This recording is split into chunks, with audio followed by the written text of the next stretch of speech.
Hello guys, good morning. This is again Kuya JR from Bicolanong Hello Moto Vlog and Ruru Racing.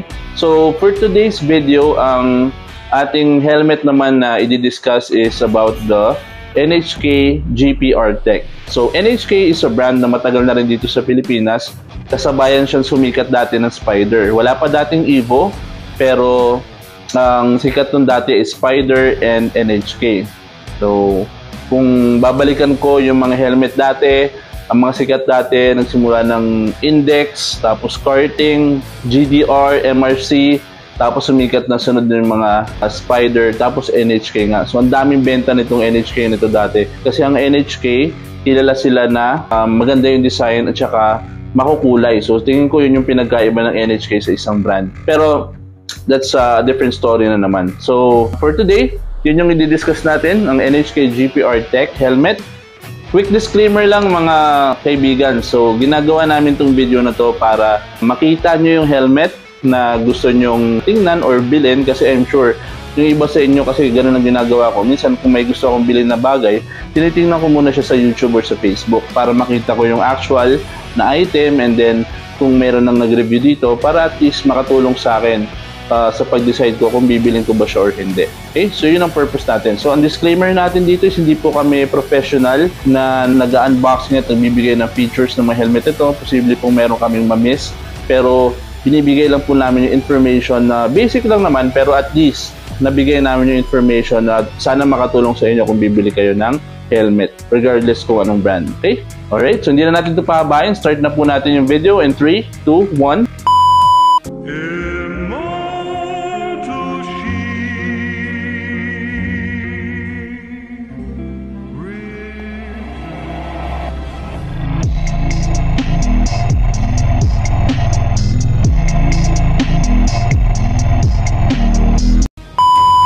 Okay, so guys, ito na yung ating featured helmet for today, which is the NHK GPR Tech Jacob. Okay, so ang GPR Tech na model ng NHK is isa to sa actually as far as I know, ito yung pinaka high-end nila na nilabas dito sa Pilipinas as of the moment. Yung mga version nila na mabababa, like for example yung mga Race Pro na 23,300 or 2,950, ito yung pinakamaganda nila na design kasi ito ay replica ng ginagamit ng mga rider na ginagamit sa racing, most likely sa MotoGP. Okay? So itong model na to is the NHK GPR Tech Jacob. Okay? Kasi ang helmet na to ay replica ng helmet na ginagamit ni Jacob Cornfield na isang karerista. Okay? Kaya yun yung information niya. And isa lang to dun sa mga model ng GPR Tech. Marami pa tong ibang model or design na ginagamit sa karera. And kung titingnan natin, napakaganda ng design niya guys. So, tingnan nyo, ito yung kaliwa. Yan, left side yan. Tapos ito yung harap. Okay, and then ito yung sa gilid niya. So right side. And then ito yung sa likod niya. Alright? So kung mapapansin natin, ang ganda ng combination ng kulay nito dahil nga ginagamit ito sa karera. I'm sure lahat ng nangangarera is dinidesignan talaga. May sariling designer yan ng helmet. Okay? And itong rider na to is NHK ang ginagamit niya, ni Jacob Cornfield. Kung titingnan nyo, ayun o. May mga, dito yung NHK helmet na emblem. And then meron ditong mga iba pang mga, I think brand to mga to. Slovakia. Okay. Another NHK helmet. Okay. May warning dito, not for racing track. Not for racing track guys kasi hindi iba kasi yung standard ng mga helmet ng pang racing. Kung ikaw ay mga ngarera talaga, lalo na for example sa MotoGP, hindi ito yung quality. Ibig sabihin, mas iba yung mga material nun. This is a replica ng design. Okay? Ng design ng helmet. Pero it doesn't mean na ito yung helmet na ginagamit talaga nila sa karera. Yung design lang po ang replica dito. Okay? Malaking NHK logo dito. And then, meron ditong flag sa may spoiler niya. Okay? And meron ditong number niya 84 and then meron ditong Yan, corn. Okay? So, yon. And, kung itatanong natin kung ito ba ay single or dual visor, tingnan natin. Wait lang. Yan, ito po ay single visor po ito. Ang GPR Tech model, ito po ay single visor. Okay? Kung mapapansin rin po natin dito, isa pang feature niya, yung sa visor, meron siyang parang visor lock dito. Ayan o. Meron siyang parang stopper. Pag binaba mo siyang ganyan, ayan pala, ito pala, nai-slide pala siya. Pag binaba siya ng ganyan, yan, binaba siya ng ganyan, tapos, parang malak mo siya, yan, i-slide mo lang siya pakaliwa, malalak na yung visor niya. Diba? Secured na siya. So, kung halimbawa tatanggalin mo na siya ulit, or gusto mo na itaas yung visor mo, kailangan mo muna siyang i-push pa kanan, para mag-release, and then, pataas. So, isa siya sa mga safety feature nitong GPR Tech model na to. Kasi, ang GPR Tech is designed for racing. Okay? Designed for racing, pero design lang siya for racing, pero this helmet na, yan, again, nakalabas dito or binibenta dito sa Pilipinas, hindi siya racing quality. Yung design lang po ang kinopya sa kanya. Okay? Tapos, pag bumili kayo ng helmet na to, ang kasama nito ay clear visor. Okay? Clear visor lang ang kasama nito. And, next naman is yung dito sa loob niya. Ang inner foam niya is mas makapal. And I think yung shell nito is mas malaki rin kumpara sa mga ibang model or lower version model ng NHK. Kung titingnan natin dito, double D-ring siya. Ang retention system niya, of course, standard yan sa mga pagkarera. Parang KYT lang rin, double D-ring. Okay? Tapos meron siya dito na, yan, chin guard.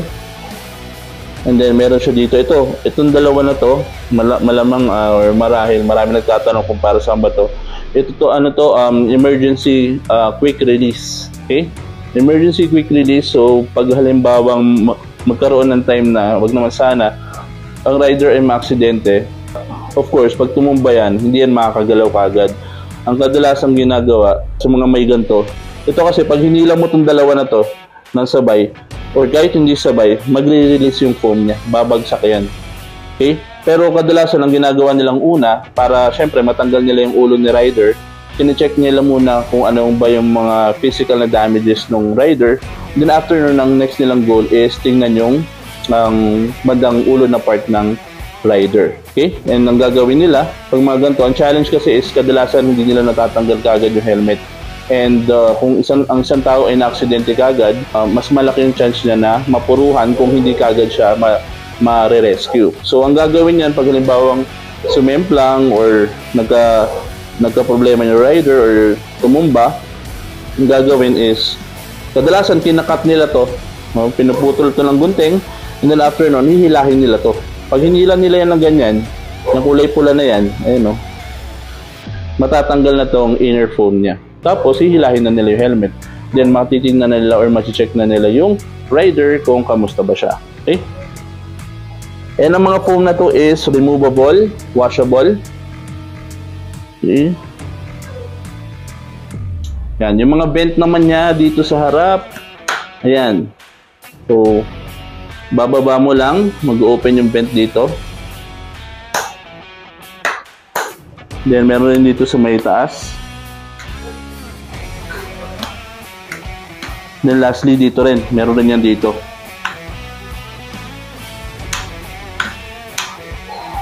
Tsaka sa kaliwa. Yan.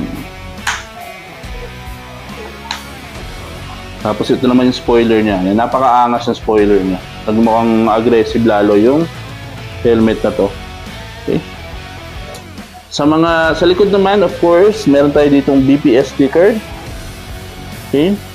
Product standard or Philippine standard. Pag meron tayong sticker na ganyan, it only means na pumasya siya sa quality check. Meron rin dito isa pang sticker, export quality, Indonesia sticker naman. So, I am thinking na this is the counterpart of the PS mark or the BPS sticker. Okay? Ayan. So, yun ang ating featured helmet for today. So, napakabilis lang ng ating unboxing for today, pero guys, ang tingin ko pinaka selling point nito is yung design niya. Kasi napakaangas talaga ng combination nitong napakaangas talaga ng design na to. Napakaganda, 'di ba? So yun yung tingin kong selling point nito, and the fact na ang dami niyang additional features na wala sa mga lower model ng NHK is yun yung reason kaya maraming bibili nitong helmet na to. And for the price, so ang pagkakaalam ko, nabentahan nito na SRP is 6,550. So yun yung SRP na pagkakaalam po ng helmet na to, 6,550.